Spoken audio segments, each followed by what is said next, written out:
Can we get a pup date on Lulu? She's being good. She sleeps a lot. I don't know. I think that everyone's getting pretty attached at this point. Yeah, I was gonna say, is it safe to say you've lost this battle? It's probably safe to say. The following is a production of Dirty Mo Media. Hey guys, welcome to Action's Detrimental. I'm Denny Hamlin, driver of the Interstate Batteries Toyota this past weekend. My co-host, Jared Allen, red vest, number 311. If I hear "Where's Jared" one more time, I'm gonna lose it. I wish people would just look around. He's probably in the area. He's probably around that where they're at. Yeah. So before you yell "Where's Jared," I mean, I feel like that should be a shirt. Where's Jared? Maybe there's just some sort of ring about it. But maybe it's because as the fans are kind of lined up when we're walking to driver intros, maybe they're in the second, third row and they can't quite see all of us. But yes, just look at a 10-foot circle around me and you'll see red vest number 311. That's right. Well, quite forgettable weekend again for me. Where's Denny? Exactly. I tell you, if you're looking for me, you could have found me in dead last place in the first stage. Someone asked, I saw on social media, a bunch of Dear Denny questions, and we'll just get this out of the way. It says, have you ever had a car that bad? And I says, oh yeah, I remember being legit 4, 5, 6 laps down at Martinsville. I think it was the first year of next gen, and then in the fall race we led 300 laps. It's just sometimes you miss it, and we did, but we were making gains right before we crashed there.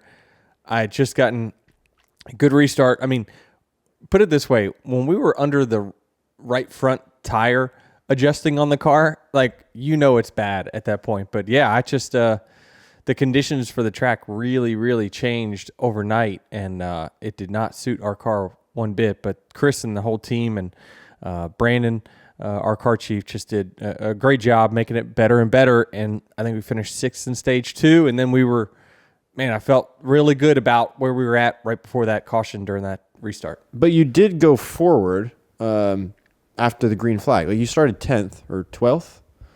I know, we kept getting it better. And you went forward a handful of spots. And then the caution came for stage 2. We pitted again, and then I got a good restart and was probably, because we had to restart 12th after stage 2 and drove right back to probably I was 7th when I crashed. So we were making gains. So we were going to go possibly from last to, contending right before that crash. But when did the light switch click? You're like, uh-oh, there's something wrong with this car, and I'm going to the tail. It was interesting when the track fired off on the very start of the race. I thought, man, my car is pretty good. I was right up someone's back bumper. You passed Byron immediately. It was good for 3 laps. And then the minute the car strung out, my car stopped turning, and I was like, wow, whoa, what happened here? And I was like, well, this is just a blip, and I'm going to lose a few spots and we'll fix it. And I just kept dropping and dropping and dropping. I think I got lapped in 50 laps? 30 laps. 30? 30 laps. Wow. Wow. That's when you say that you've had a car that bad, like Martinsville. Everyone gets lapped at Martinsville. There's so many cars, a bunch of cars go laps down at Martinsville. You went laps down in a hurry in this race. It's just more glaring than Martinsville. Car. You think about the lap times there. To go a lap down from where I started, I was 3/4 of a second off per lap. I mean, I don't think that's a huge exaggeration. I think it's anywhere from a half a second to 3/4 second. That's how you go a lap down on a 23, 24 second lap. So in 30 laps. So it's yikes. It was crazy. I never dropped that quickly. But yeah, I was at least optimistic that the changes that the team made was putting us right in the right direction. How do you help your crew chief diagnose that? Because over the radio, you just said, well, are the tires on backwards? Like you had no idea, it sounded right. like. Because again, I hadn't felt something like that in quite some time.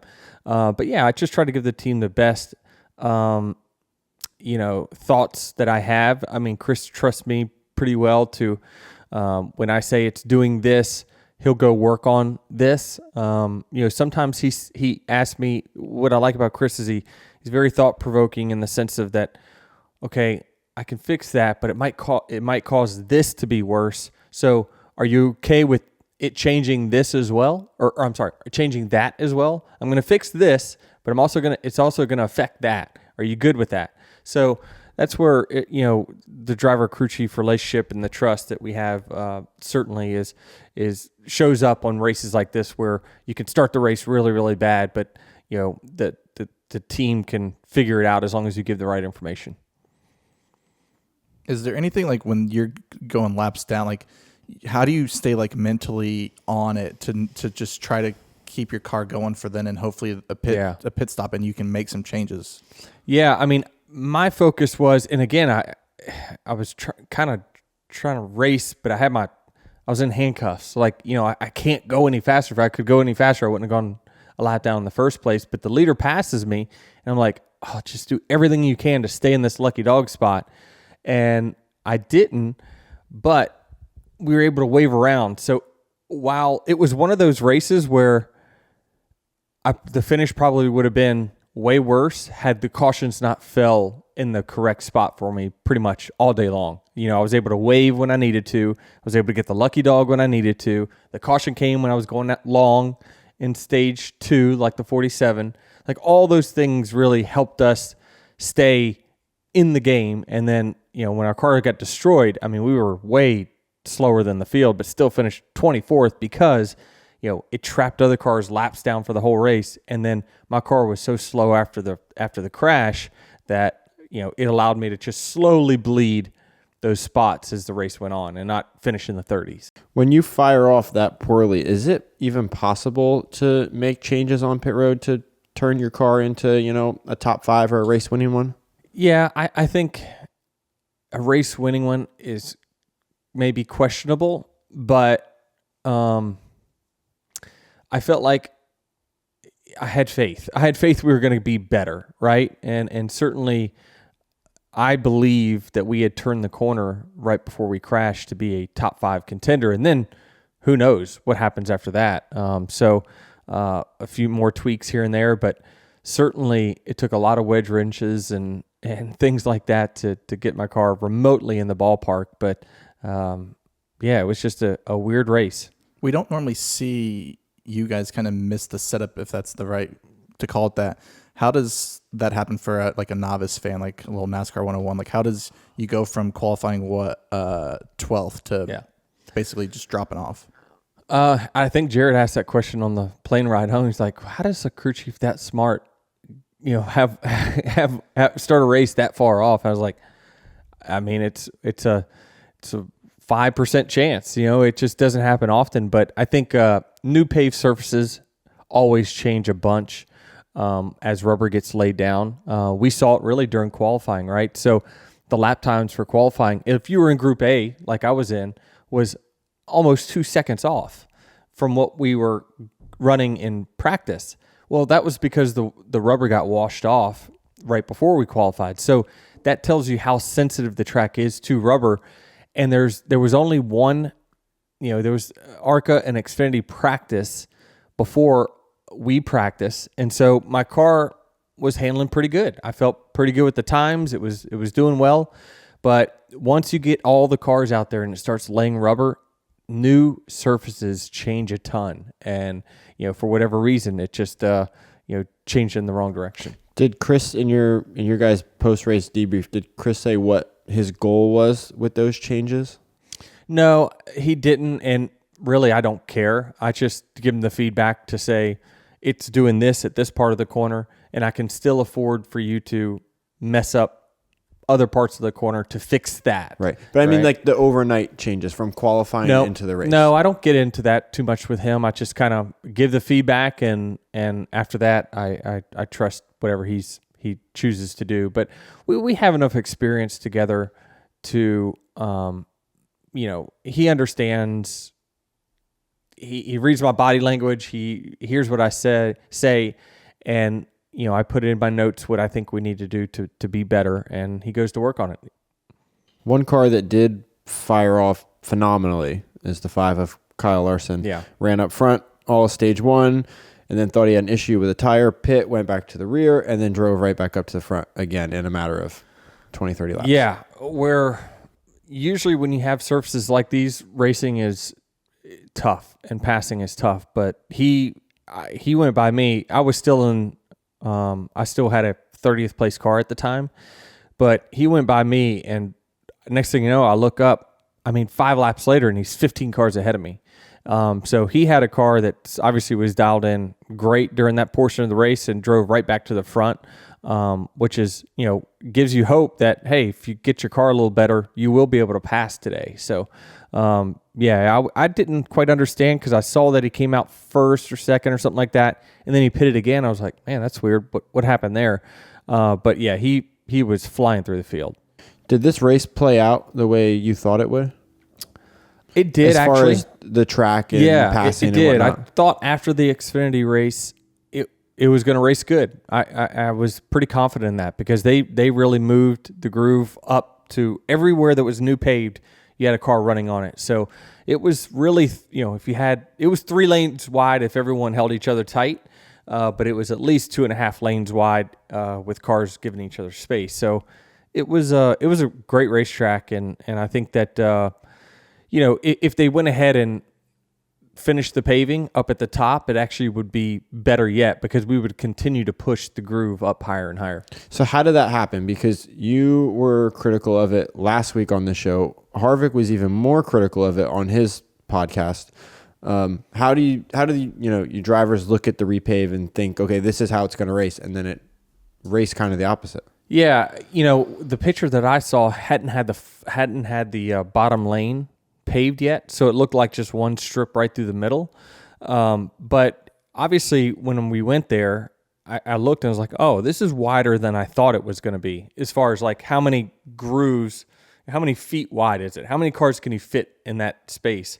What I thought it was is one lane, and one strip of asphalt, and that would have been extremely tough because we know next gen does not like to race on short tracks with one lane, the Martinsvilles, the Richmonds, things like that. It needs space. It needs clean air space to really race well. And so that's why I think if we go back and they do finish paving the top of the corners, the groove will continue to just move up, which will allow space for us to pass each other in the corners.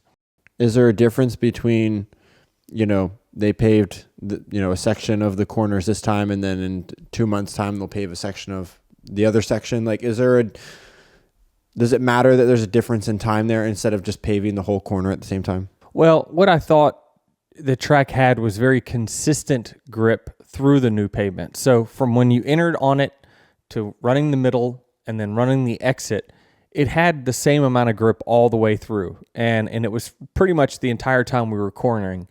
Entering turn 3 and 1 was, I would have wished they would have brought the pavement out towards the straightaway a little bit more, but it was okay. No issues there. And certainly I think there wouldn't be any detriment to one section being newer than the other.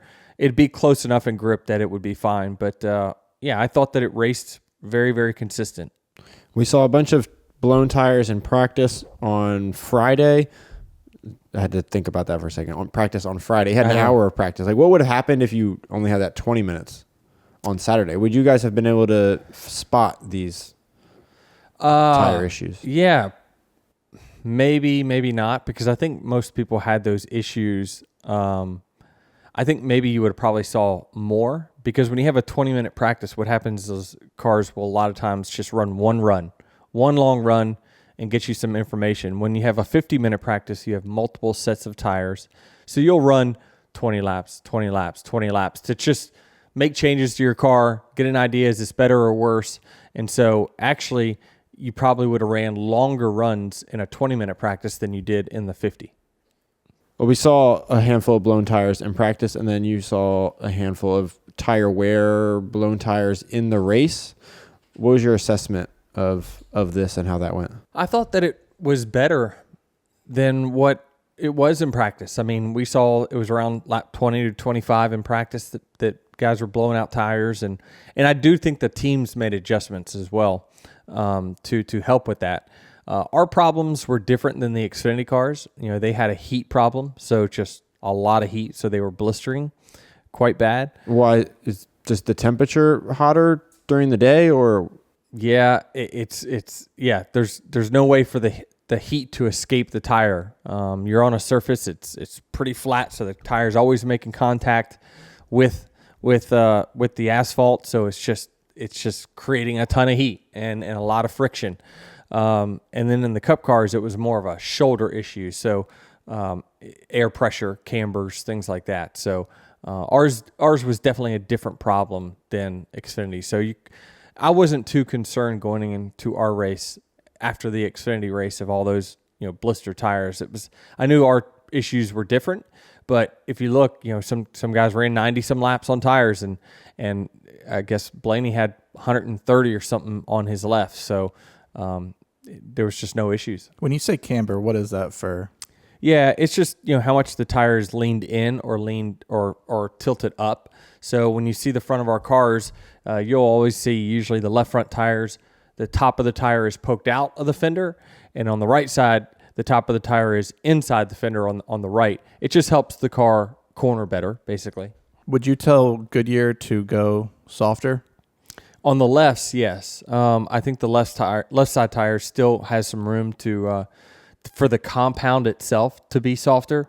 That would allow more tire fall off, because the times still they flatlined really for all 90 laps. They didn't gain speed or lose speed; they just stayed the same, and certainly could cause some tires to wear out if you put a softer left side. And as the racetrack starts to wear out as well, it should allow you to run a softer and softer compound. Speaking of Larson, you were running behind him for a bit in this race. You were a lap down and moved him out of the groove, and that kind of took over social media for a moment there during the race.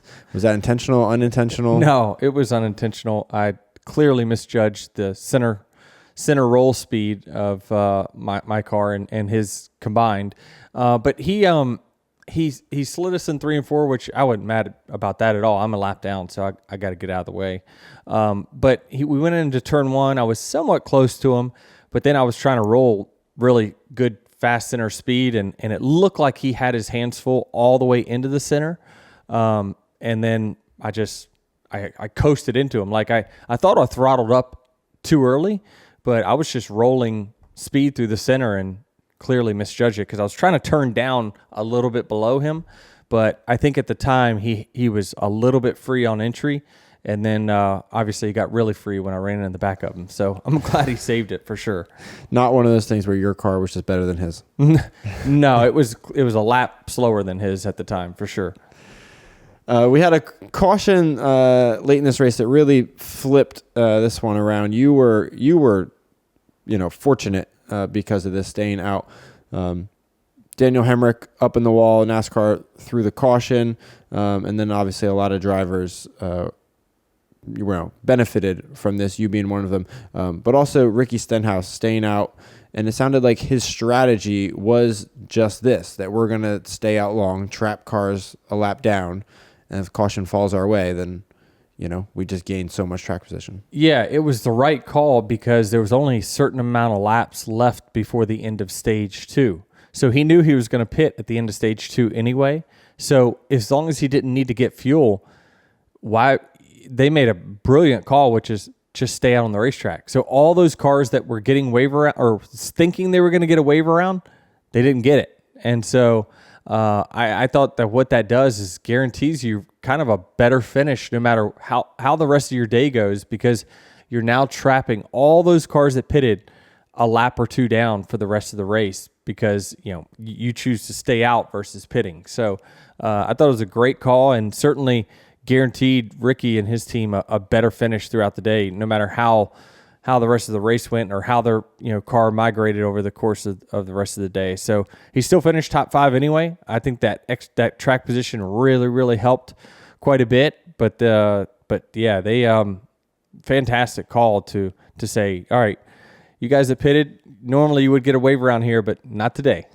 Listening to his crew chief, this sounded like a strategy they had going into the race. However, watching this race play out before NASCAR threw that caution, there were 2 other cars that had tires go down and then limped it to pit road. When you see that, are more drivers then thinking, oh, we might be closer to getting a caution here than we otherwise saw. Like if a tire carcass comes off of one of those 2 cars, then boom, there's your caution. Yeah, and we saw a lot of social media buzzes about the caution for the 31 of Hemrick. That's where the caution came from that helped Ricky and myself and many others. But yeah, it just was a interesting deal that, I can't think of a scenario where you would like plan on doing this because it's so circumstantial to, do I need to pit? Do I not? But it just seemed like it worked out for those cars that did stay out. Certainly, usually NASCAR is a little bit hesitant to throw cautions in the middle of a pit cycle until everyone gets done pitting. But we thought on the 11 car that it was a matter of time before someone blew a tire.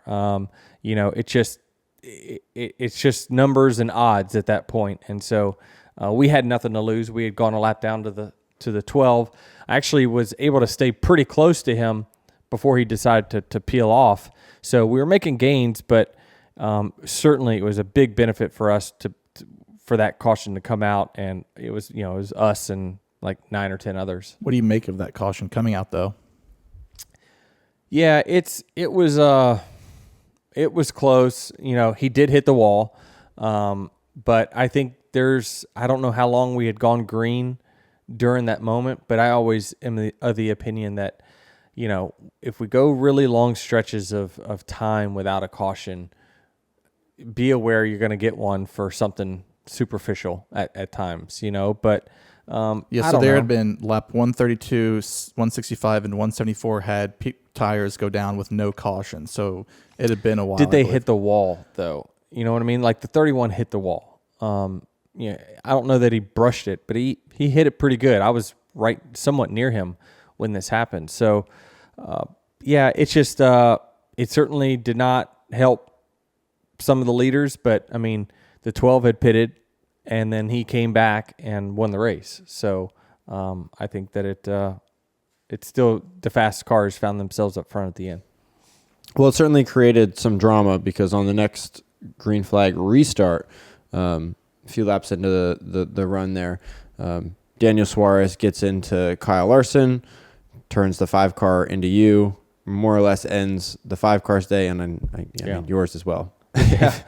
Yeah, it was not good for sure, but it looked like the Suarez just moved up too high. He got into the left rear of the 5, and he was 3 wide bottom. So usually the responsibility is on you to hold your car lower at that point, and he didn't, and got into the 5 and started it. So it's one of those racing things that happen, especially on the restarts on a short track like this.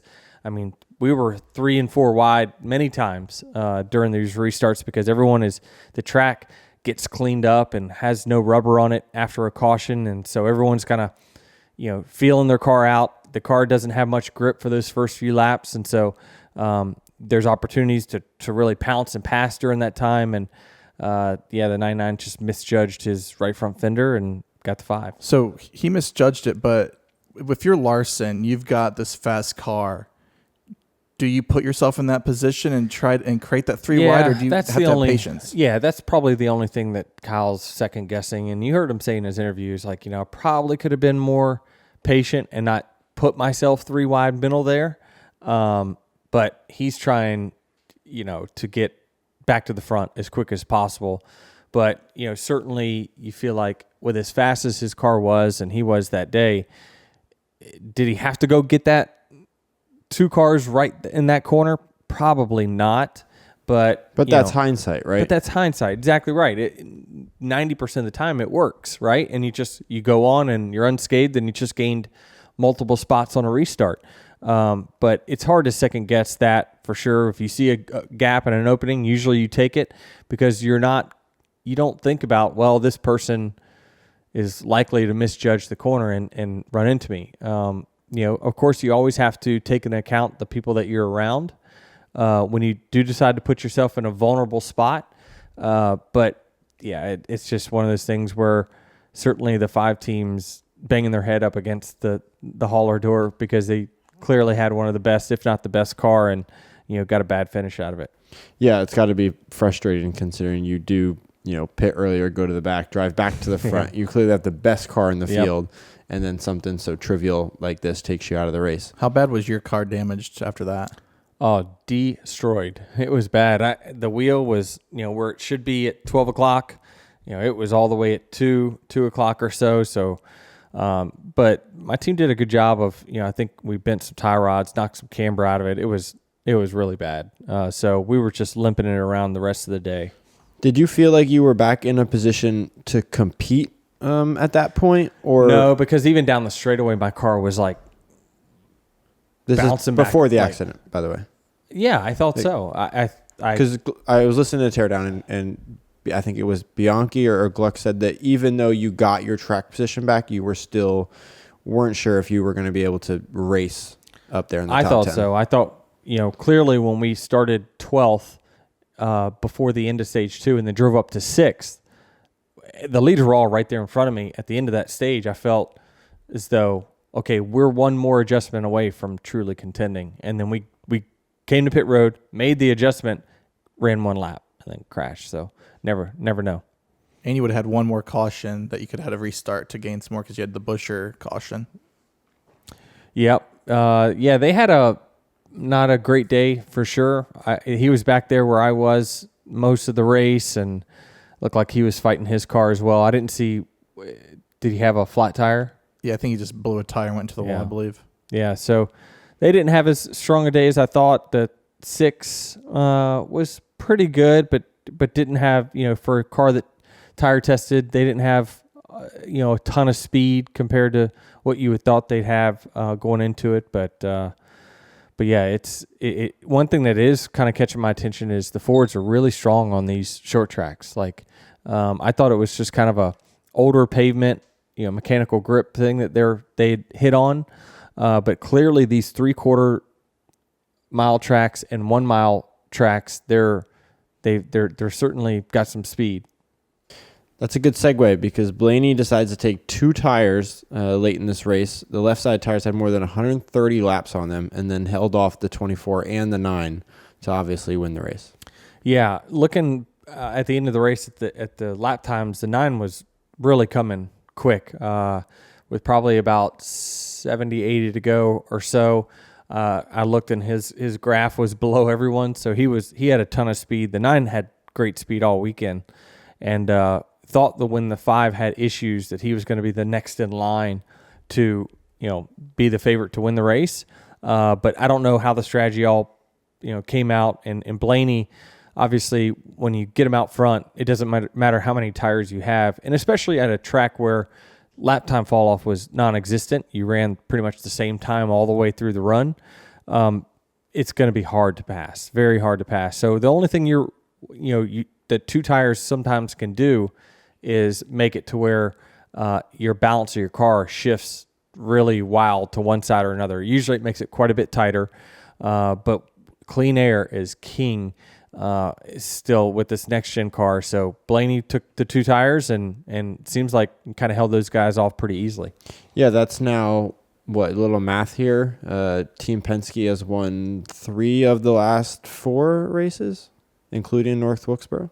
Oh yeah, including North Wilkesboro. Yeah, they have, and so yeah, they're clearly have turned the corner again, and it seems like the common theme is it's these shorter than 1 mile tracks. Well, we're going to Loudon next week. Will Team Penske be a threat there as well? You would think so. Absolutely, you probably could take something from this week, something from Richmond, and something from Gateway that is going to be similar when you go to Loudon. So, yeah, it's this is a good stretch, I think, for them. And, you still got Joey looking for his first win of the season. You can kind of see in his interviews, he's getting a little frustrated that he's not up front more than what he is. And so, clearly the 12 has been, kind of the flag bearer for Penske for the greater part of a year now. And the 22 is just, kind of one little step behind on the speed. So still a good showing for the 22, just didn't quite have the speed that probably he was looking for. The 22 is 6 points out of the playoffs right now, 6 points below the cut line. If you're a driver on that cut line, are you thinking, man, I got to win now because of how much speed the 22 is showing of late? They're like, man, their finish or their win might be coming sooner than later?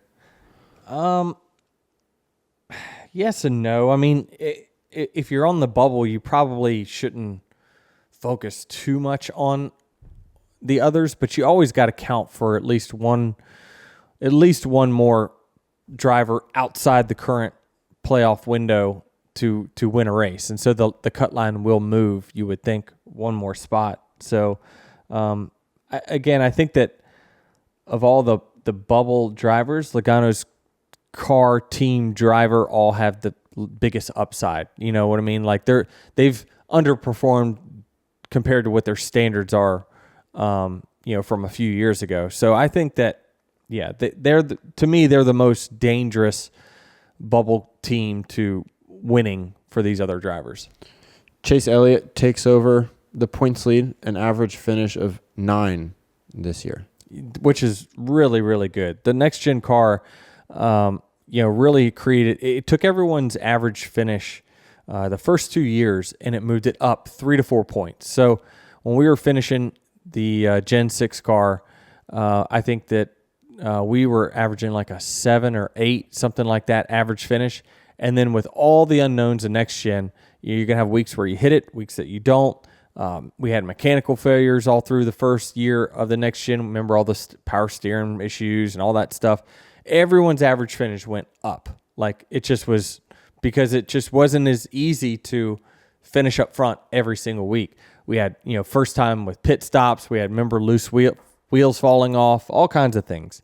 That number is starting to creep its way back down to where it was in the Gen 6 era, because people were starting to figure out how to optimize the car. They're not making as many mistakes on pit road anymore, and the reliability of the car is getting back to what we had with the Gen 6. So, he's been very quietly a top 5 guy most all weeks. I mean, there's not been many weeks where he just doesn't finish well. So he's an average finish of 9th. That means he's pretty much running 4th to 5th most weeks. He's probably got a bad finish here and there, but that means that when he finishes, he's finishing up towards the top 5. How are you feeling about where you're at? You had that stretch of top 5s and leading laps in every race, and then you had the DNF, and then the car issues, and you went from first and now to third. Like, where are you at with kind of your season so far?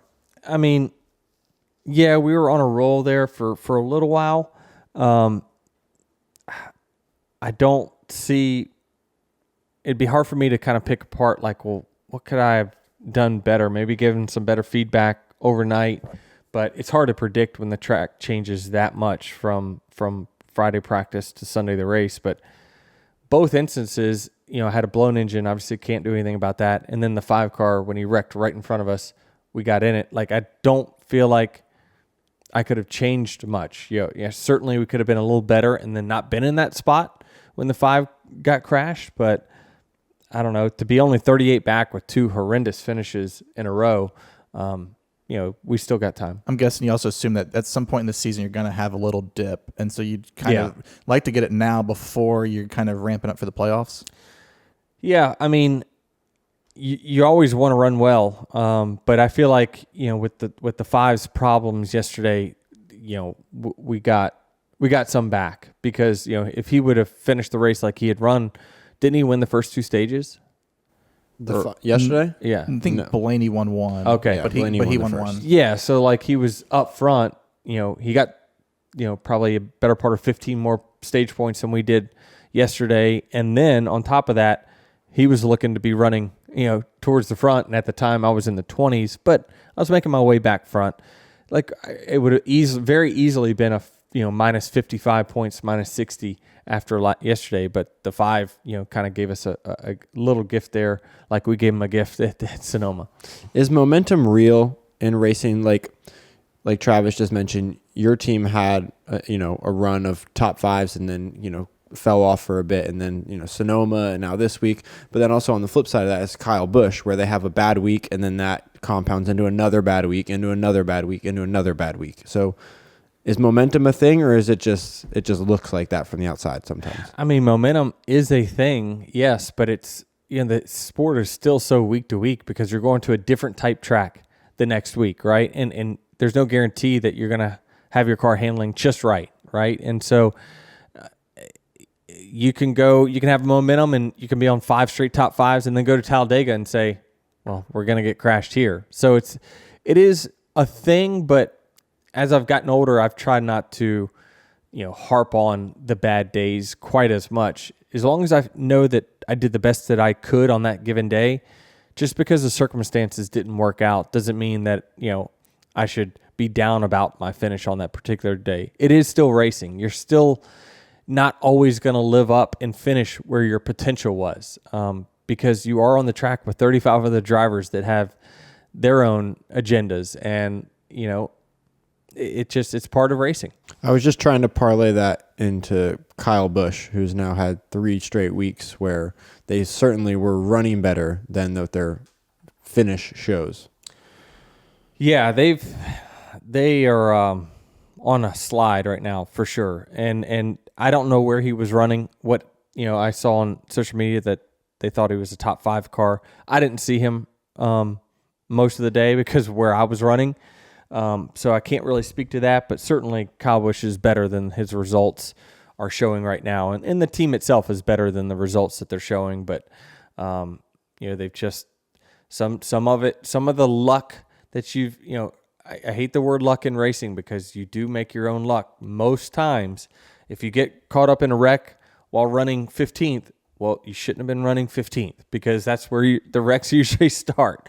So luck is an overused word, but certainly they've had some misfortune, some that was on them, and others that it just happened. The bracket challenge. I'm not sure anyone picked this Final Four. We've got Joey Logano versus Chase Elliott and Ross Chastain versus Tyler Reddick. Let's see. So it's hard to go against Chase Elliott versus Logano at New Hampshire, but it is that track I just talked about the Penske cars being very, very good at. So Logano, the 17 seed, he knocked me out at Sonoma. You knocked yourself out. Yeah, but still, they move on. We do not. It'd be close. That'll be a close one. I think that Logano will be in the mix when we get to New Hampshire. So possibly an upset coming there. I'm scrolling through the Bracket Challenge website, looking at other people's brackets at the top of the leaderboard, and there's actually quite a few that have more or less this Final Four, which is, surprising. A 17 seed, a 4 seed, a 10 seed, a 6 seed. Yeah, because the seeding is, where you're at for the first part of the season, right? And then it's the ebbs and the flows of what happens during the course of a season. The 1 seed in a NASCAR bracket is very different than the 1 seed in a hoops bracket, just because it's very hard for a 16 seed in basketball, that team versus the 1 team or the 1 seed team, but they don't have, the ball doesn't deflate on the first place team, the number 1 seed, where my engine blows up. It doesn't work that way. Like there's just too many other random factors, which is why I've harped on, how we crown a champion. Like it should be a larger sample size than what it is, but it's the format that we've got. So I think that generally that's why it's going to be impossible for anyone to get a perfect bracket in the next year when NASCAR does this, just because of all the unknowns, and NASCAR is just so very hard to predict. It's going to be even harder next year with the format. Yeah, because they're only going to use a 3-race sample size, right? So the seeding, or what you can go by, will be even more unpredictable than what it is right now in this format by points. Yeah. What do you think about the Chastain versus Reddick in the other semifinal? It's close, right? It's close, yeah. I almost like Chastain more, I think. Yeah. It's I think on speed, the 45 has the slight edge, but it just feels like Chastain gets, the best finish that he can most weeks, and usually overperforms on his finishes compared to where he actually runs. So I think that is going to be a really, really close one. I think it's down to, do you think Tyler Reddick will finish inside the top 10 or outside the top 10? Because if you look at Ross's last 7 races, he's finished no worse than 12th and no better than 5th. So oh, wow. He's like right in that, you got a good bracket there to put him. I think if everything goes smoothly on the 45, they had up until this weekend the most top 10s of anyone in the series. But it's been kind of that, 3rd to 4th to 8th. Like it just, they're right there in the same proximity of each other. So it will be close. I'd love to see it, come down to the very end and which one's going to win it. Right. In that same stretch of races, I just quoted Ross. Reddick has finished best 4th twice, but he's also finished outside the top 20 twice. So right. Yeah. So he's got the bigger, wider margin of. Yeah.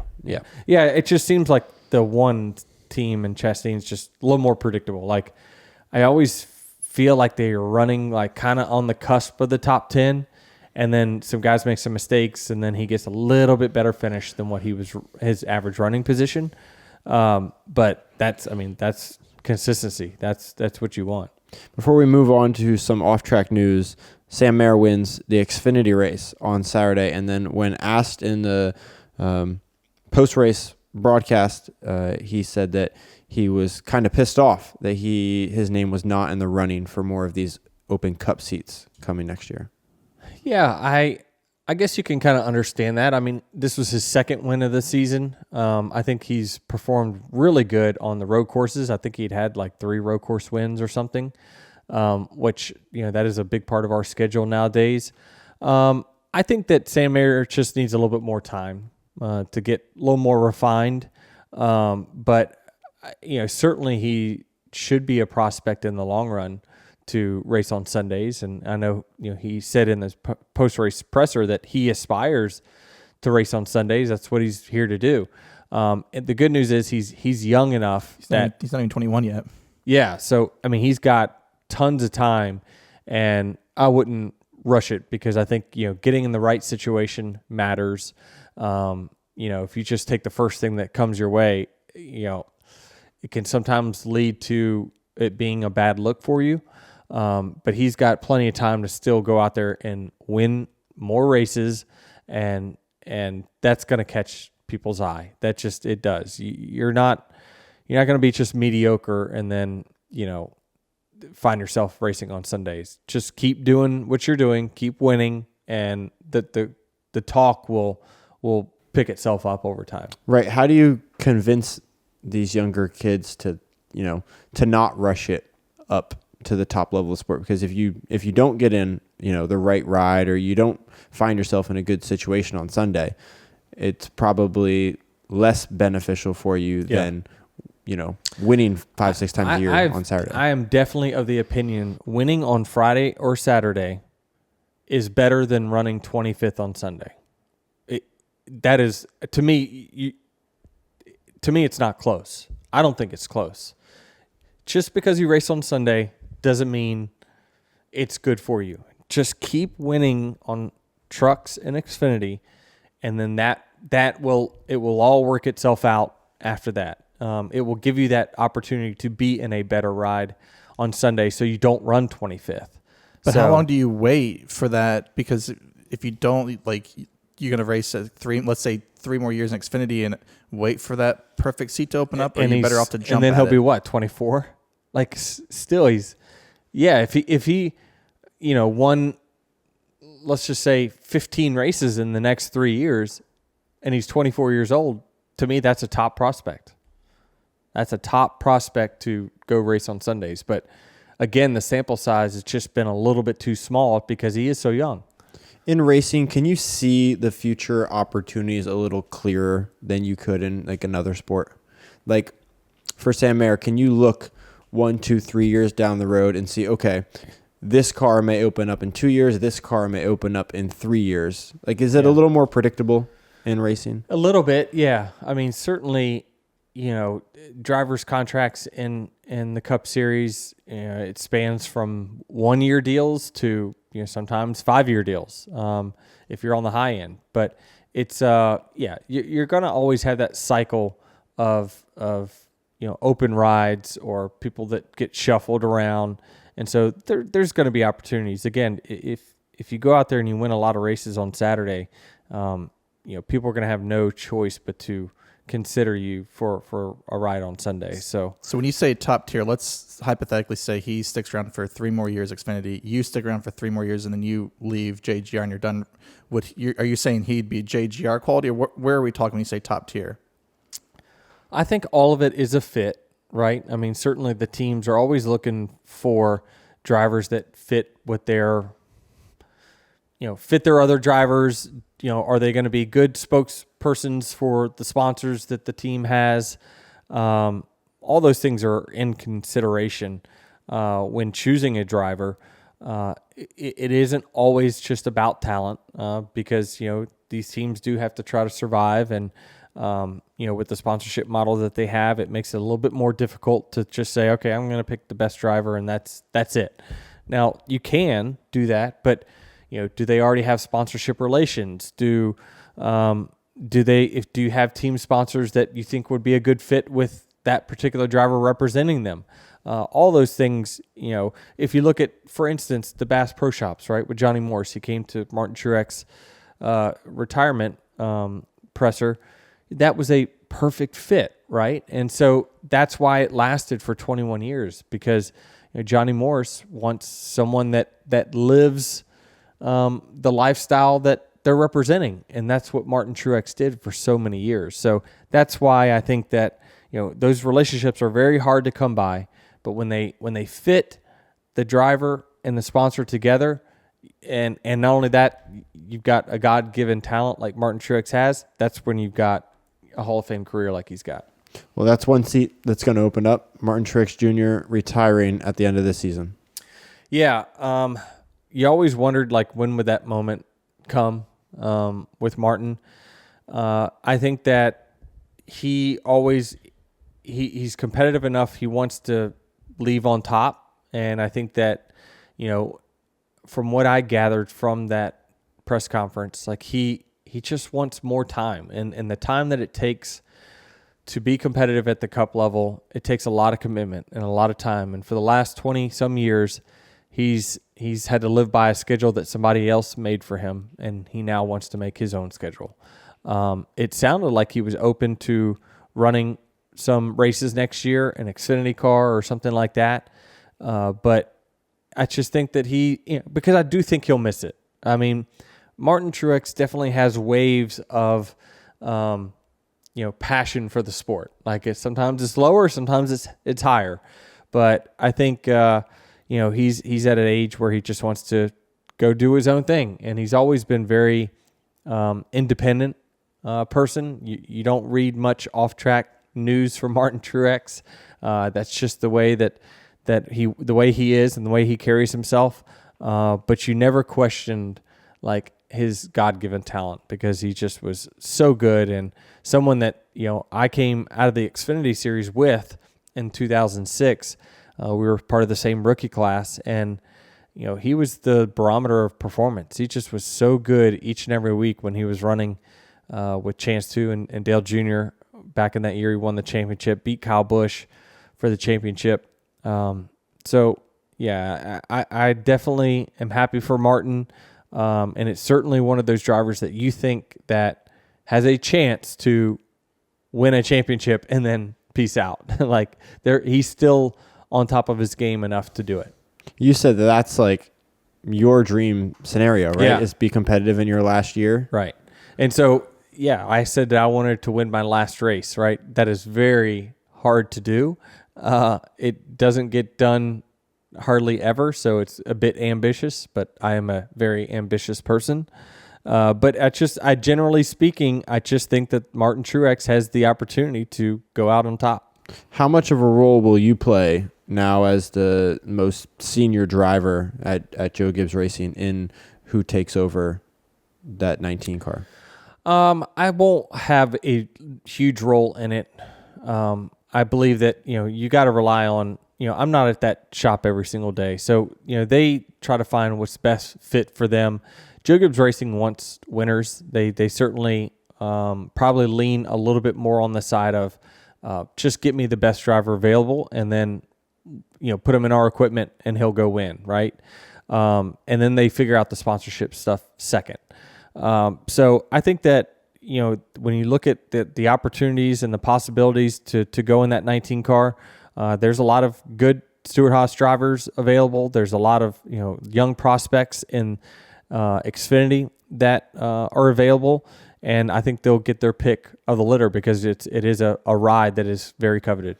So you don't look at the situation as which driver of the ones available can come in here and help elevate the team as a whole, like add the most to our competition meetings and whatnot.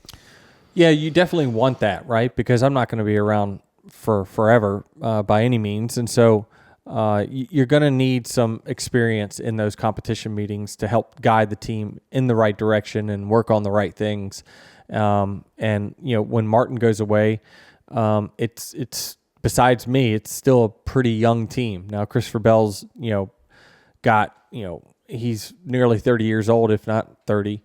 He's still only got, it feels like 5 or 6 years of experience. I'm not sure the exact number. But, he's coming into his own.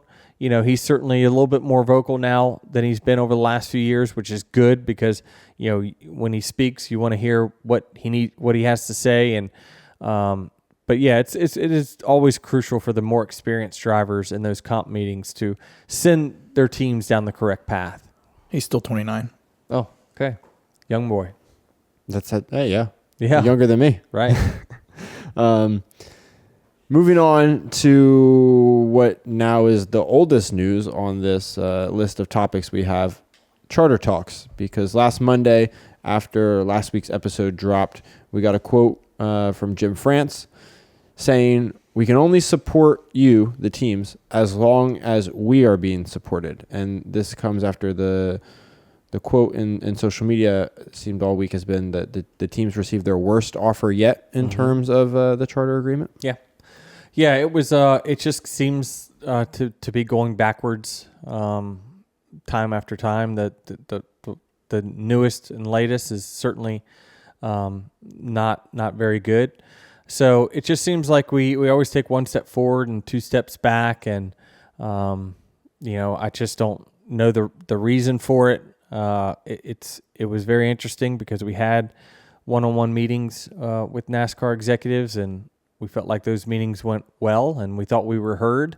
And then when you get a document that doesn't cover any of the things that we talked about and actually not only don't cover those things, but actually starts clawing back more on their side from us, it's certainly not good feeling for sure. So yeah, it's frustrating. When I quote tweeted that statement from Jim saying that we can only support you as long as TV supports us.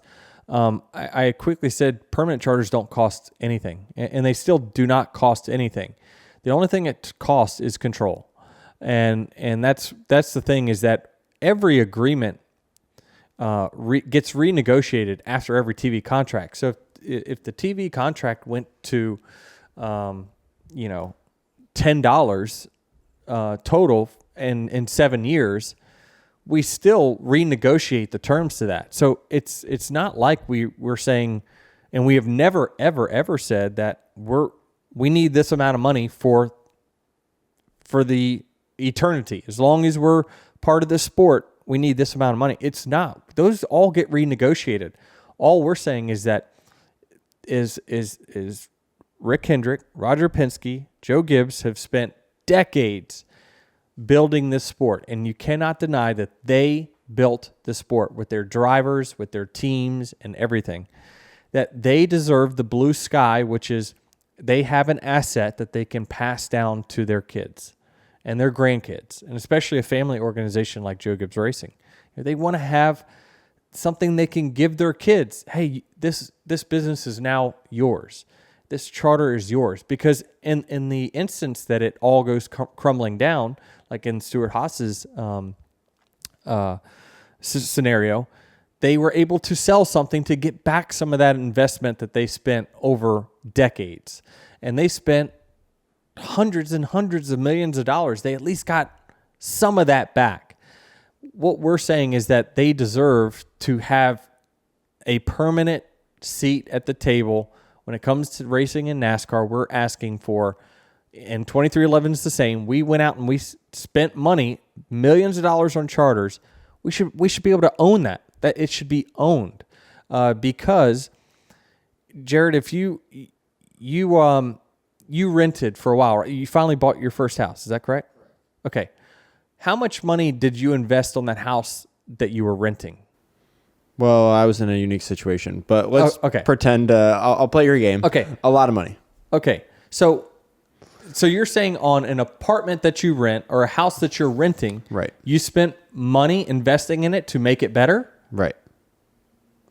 Are you sure? Because you don't own the house. Right. Yeah. Right. Yes. You just pay monthly rent. You pay monthly rent. Yes. And then, if you want to, you're not going to spend a ton of money making the landscaping really nice and all those things that it takes because you own the house. If you rent, you're more apprehensive to invest.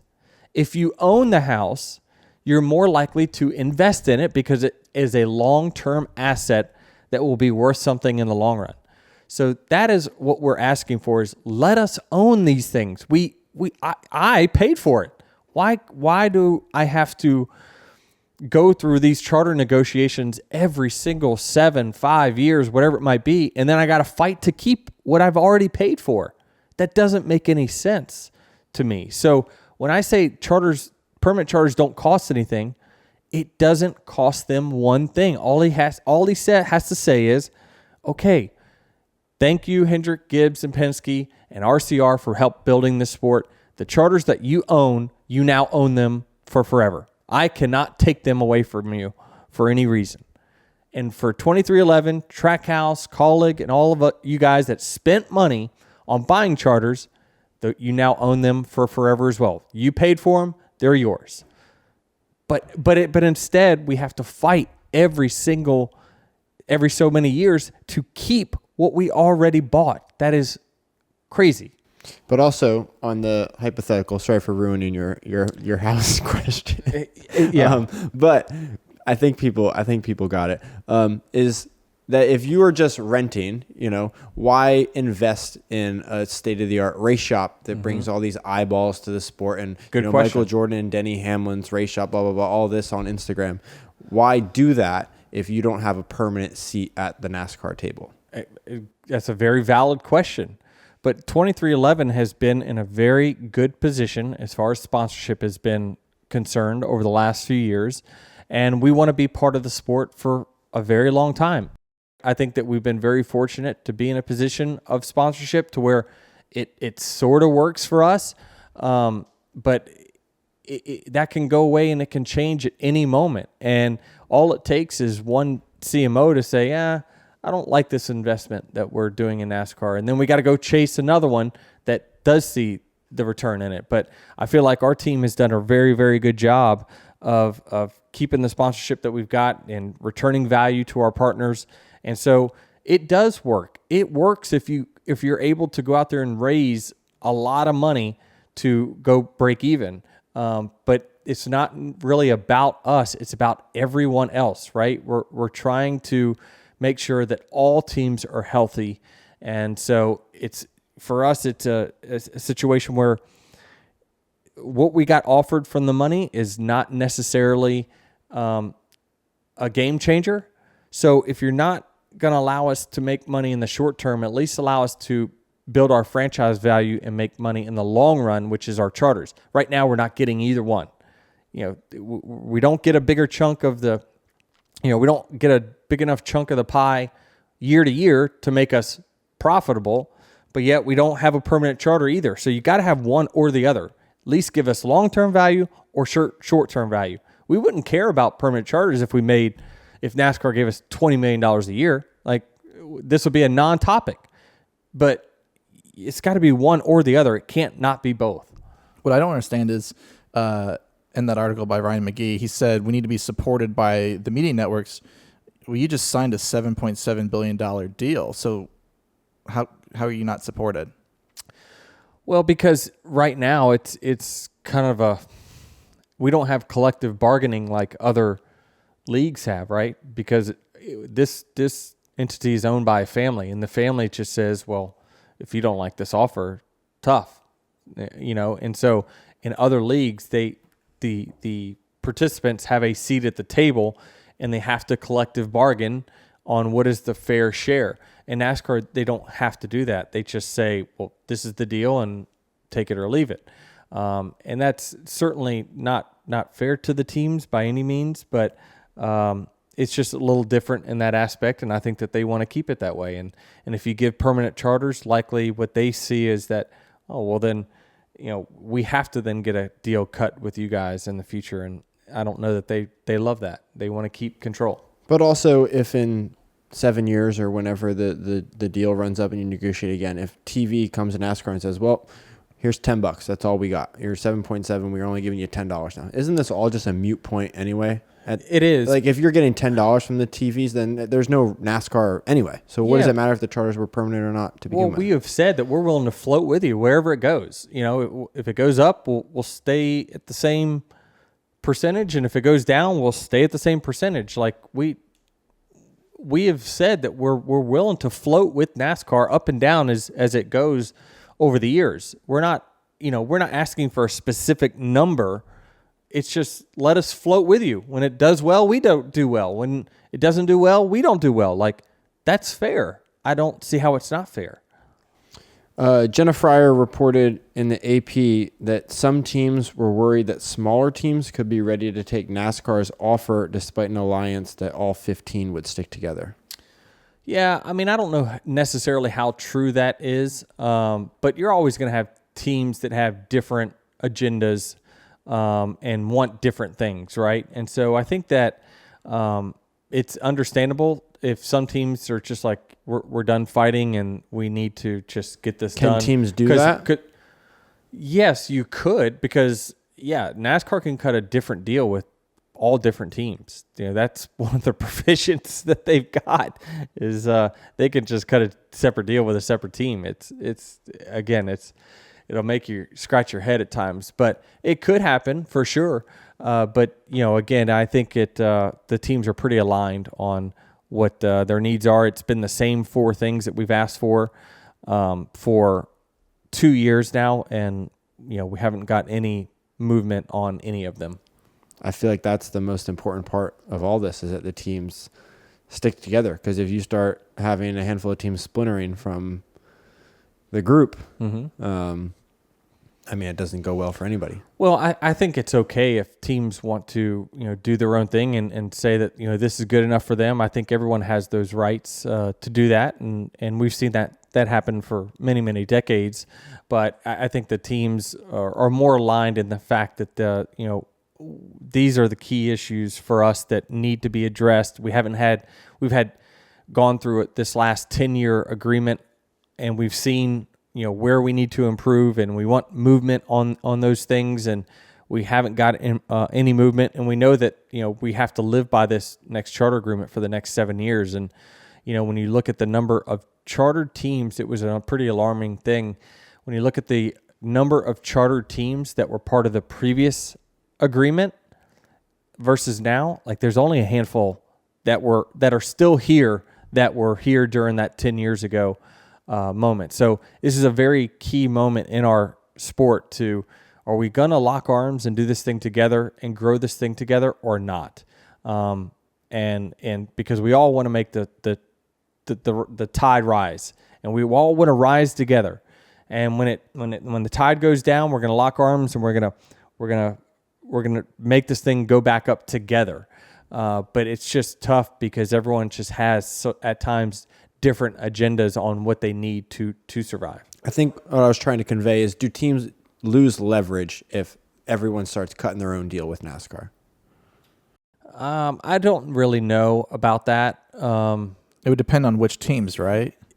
Probably. Like if Hendrick, JGR, Penske, 23, like I feel like there's certain teams that if they all lock arms, like you still have some power. Yeah, I mean, I think that there's certain teams that are needle movers within our sport, right? And we've talked about those 3 or 4 teams ad nauseum.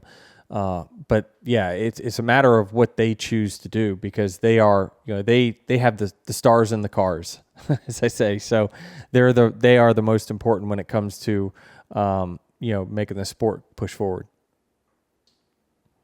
Some other off-track news, unrelated to NASCAR, is that IndyCar is moving to Fox with all of their races on Fox, not FS1. Wow. I mean, I saw that and I was like, oh, I thought it was like a TV window issue is why we were always on FS1 or whatever it was. But, clearly what the counter to this is that I know the team owners in IndyCar were really pushing Roger Penske on how are we going to grow this thing and how are we going to make it better. And when they were going out and searching for a TV deal, likely they pushed for, we need more network races to get our sponsorship back in a good spot. Now that is worse for Roger Penske, likely, because the number that they get, the league gets, is less. So TV networks are willing to pay you more if they can put you on streaming, so it builds up their platform, or if they put you on cable like FS1. They don't want to use up those big TV network races because they just don't get the audience to get sales for commercials and things like that. It's just, there's other things they can put on TV to get higher ratings. So they're willing to pay you way, way less money, but put you on network races.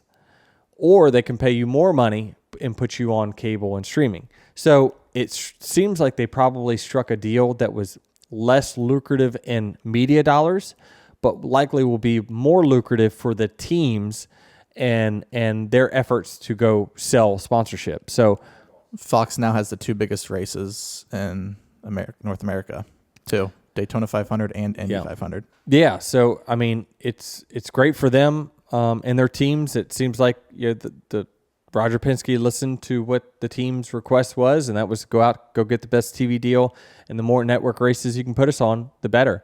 And the contrast to that, NASCAR has 9 less network races starting next year. So, but they took a bigger dollar amount because they get to keep most of the TV revenue. It'll be also easier. They can tell their fans Fox.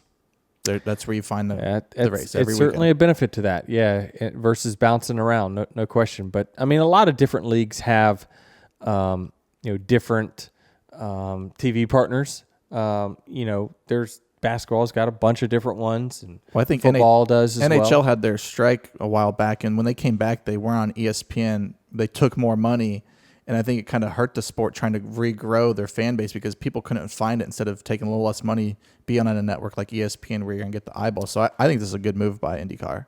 Yeah, I think so too. Certainly for the teams, you would think, and it's just going to, with as hot as, F1 has been over the last few years, certainly if you turn on Fox and you see cars that look similar to what F1 races are, people are likely to pause and say, well, what is this? And then you get interest in the sport itself. So from a sponsorship, can you go to a sponsor and say you're on Fox compared to FS1? Does that change how much you can maybe ask from a sponsor? Of course. Yeah. You got to figure, IndyCar ratings have just not been very good over the last few years. you're going to accidentally get 500,000 people just have Fox on for whatever reason, right? So even if they intended to watch the race or not, you're likely going to get a big bump in ratings just due to it being on a network race.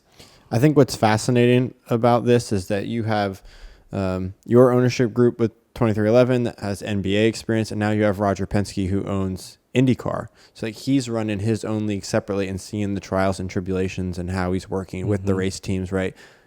And then can take that and apply it to this negotiation with NASCAR. Yeah, it's very interesting for sure. I mean, he's got his toe dipped in more things than I do.